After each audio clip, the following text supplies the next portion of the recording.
Most vehicles have a lower dash panel or an under dash panel that must be removed for access to the wires necessary for installation. This panel is easy to remove and will usually require a Phillips screwdriver or a metric socket set. The majority of the installation is performed under the driver's side dash panel.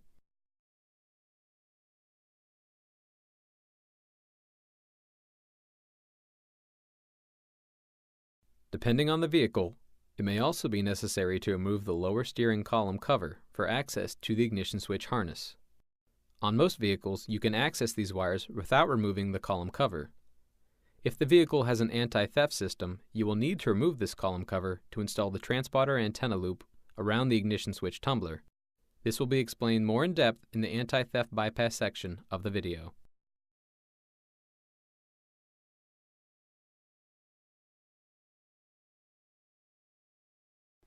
First, you will need to locate a good body ground and attach the black wire clip to this ground.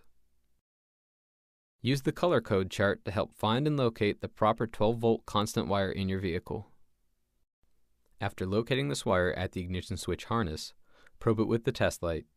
When you probe the correct 12-volt wire, the red light will show on the test light.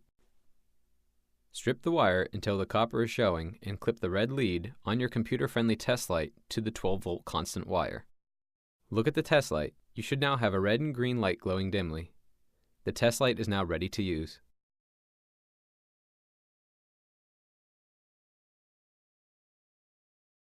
The ignition wires install at the vehicle's ignition switch harness. It receives its 12-volt constant input from the heavy gauge red wires from the 12-volt source. The other 4 heavy gauge wires must be used and will be covered in future instructions. Once you have found and tested the correct 12-volt constant wire, using the test probe, separate the wire. Then insert the 2 heavy red wires and the red wire from the 4-pin anti-theft harness into the 12-volt constant wire.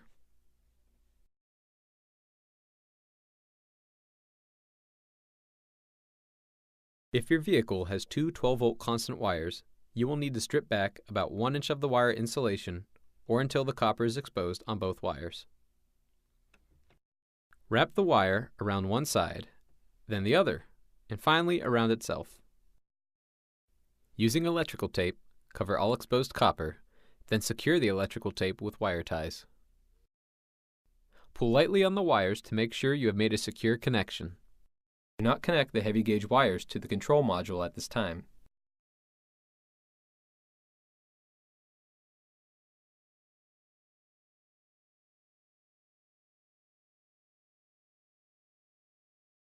On the vehicle color code sheet, locate the proper wire color for the ignition number 1. The ignition number 1 wire may also show green on the test light until the key is turned on. Turn the key on and the test light should turn red and remain red. After testing this wire, strip back about 1 inch of the wire insulation until the copper is exposed. Using the test probe, separate the wire. Then insert the wire. Using electrical tape, cover all exposed copper, then secure the electrical tape with wire ties. Pull lightly on the wires to make sure you have made a secure connection.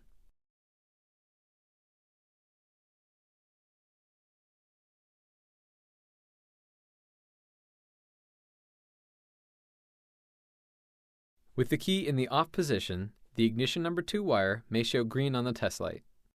When the key is turned on, it will turn red and remain red through each turning of the key.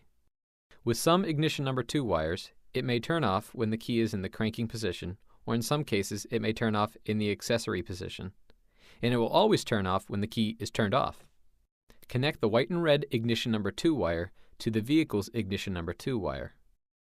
Duplicate the remaining steps for the installations of the ignition number 1 wire and the 12-volt constant wires.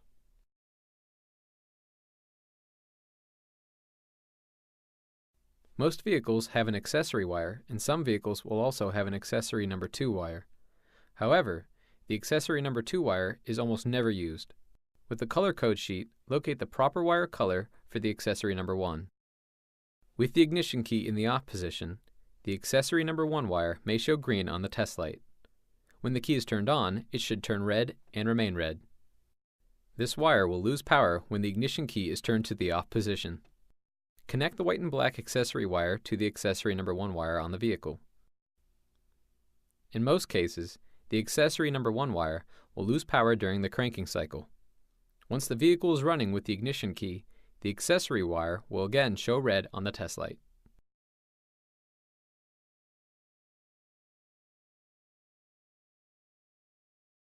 With the color code sheet, locate the proper wire color for the starter wire.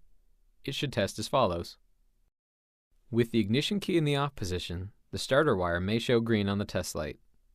When the key is turned to the start or crank position, it will turn red and remain red until the vehicle starts or until you release the ignition key from the start or crank position. This wire will only show red on the test light when cranking the engine with the ignition key. Connect the yellow and black wire to the vehicle's starter wire using the same connection method.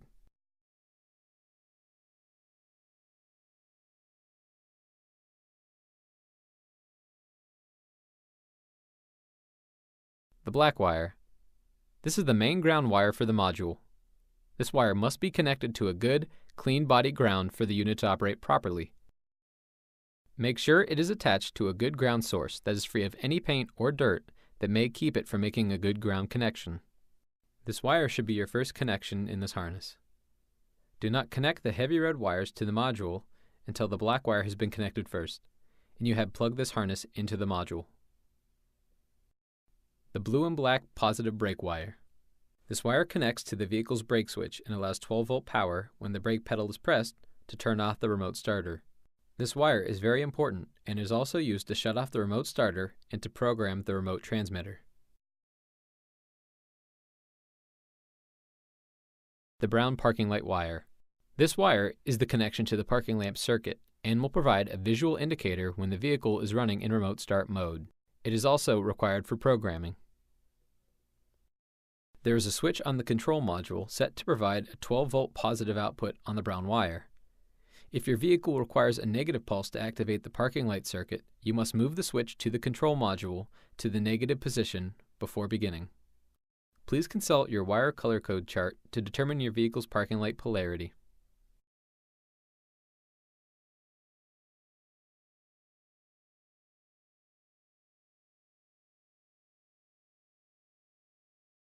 Most vehicles have a transponder anti-theft system, which is used by Ford, Chrysler, and all imports. When installing a transponder bypass system, it is necessary to have an extra ignition key placed inside the bypass module. Then you will need to place the transponder loop antenna around the ignition switch tumbler on the steering column, or in some cases, at the ignition switch on the dash of the vehicle. If you're installing any remote starter series other than the B series, you will need to purchase a separate bypass module, part number 791, or an interface bypass module programmed for your vehicle. For information on purchasing the 791 bypass module or an interface bypass module, visit bulldogsecurity.com.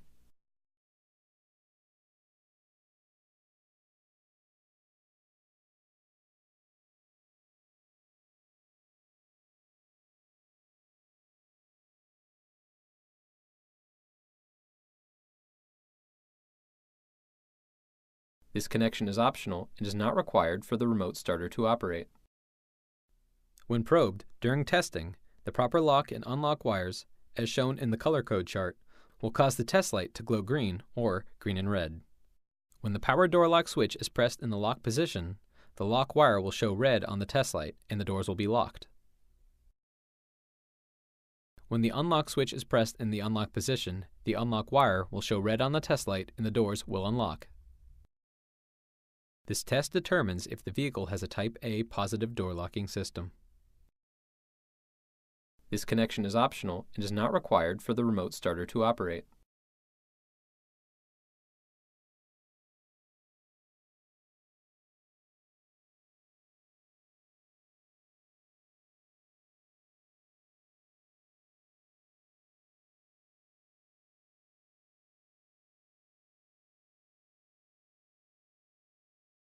Once we have determined the type of door lock system in the vehicle, the next step is to connect the wires from the 5-pin door lock harness.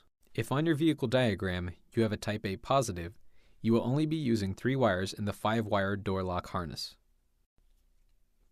Attach the red and black wire to a 12-volt positive source in the vehicle. Connect the blue and black wire from the 5-pin harness to your vehicle's lock wire. If you look at your vehicle diagram, it will show the proper color and location of the lock and unlock wires. Finally, hook the green and black wire to your vehicle's unlock wire.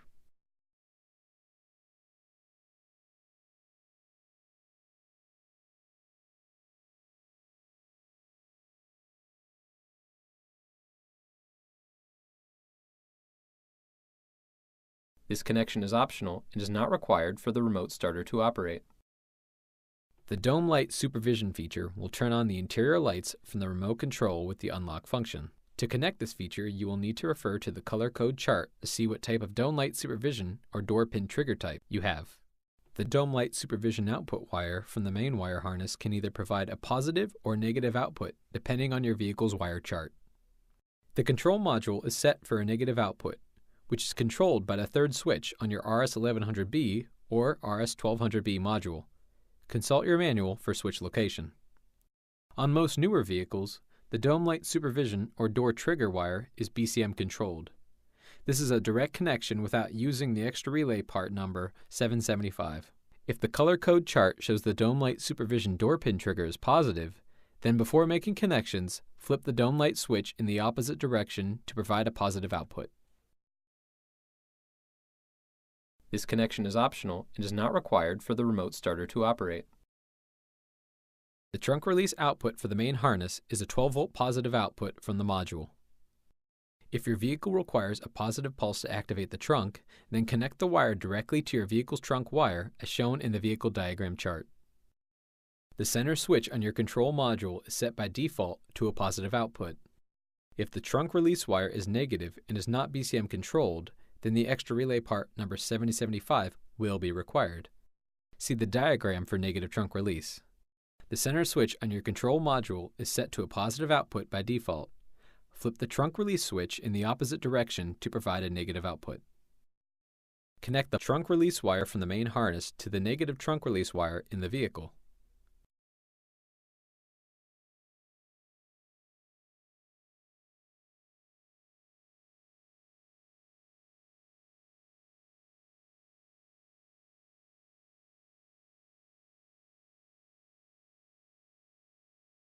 This connection is optional and is not required for the remote starter to operate.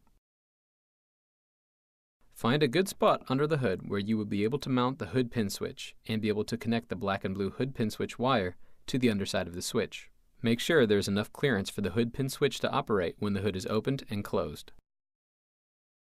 Next, you will need to drill the appropriate size hole and then mount the hood pin switch. Route the hood pin switch wire from the underdash through the firewall and plug it into the bottom of the hood pin switch. Make sure that when the hood is open, the hood pin switch wire has a good ground on it. When the hood is closed, this wire should remain neutral.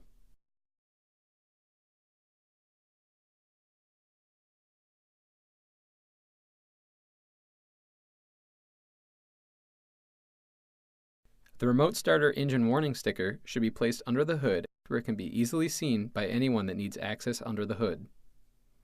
It is best to clean the area and let it dry before attaching the warning sticker.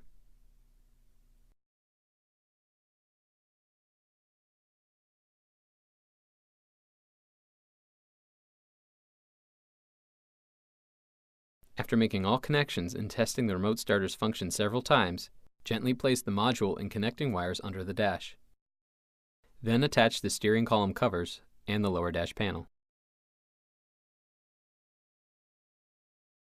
After reinstalling the column covers and lower dash panel, test the remote starter's functions to make sure you did not pinch or crimp any wires when putting these panels back into place.